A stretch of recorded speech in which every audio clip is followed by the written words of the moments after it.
तर भारत पाकिस्तान तणावाच्या पार्श्वभूमीवरती साईबाबा संस्थानानं सुद्धा असाच एक मोठा निर्णय घेतलाय। आजपासून साईंच्या मंदिरामध्ये फुलांचे हार किंवा प्रसाद घेऊन जायला मनाई करण्यात आली आहे। जिल्हा पोलीस अधीक्षक यांनी साईबाबा संस्थानासोबत एक बैठक घेतली आहे आणि बैठकीच्या नंतर मंदिराच्या परिसरामध्ये पाहणी सुद्धा करण्यात आली। आगामी धोका लक्षात घेता साईबाबा संस्थानानं हा महत्त्वाचा निर्णय घेतला। त्यामुळे पुढचा आदेश येईपर्यंत साईंच्या मंदिरामध्ये फुलांचे हार किंवा प्रसाद बाहेरून घेऊन जायला मनाई आहे। साईबाबा संस्थान मुख्य कार्यकारी अधिकारी गोरक्ष गाडीलकर यांनी ही माहिती दिली।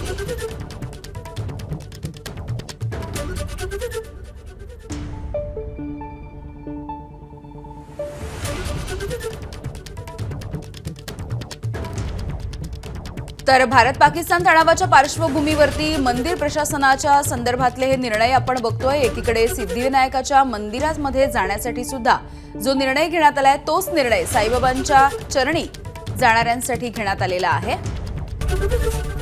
एबीपी माझा, उघडा डोळे बघा नीट।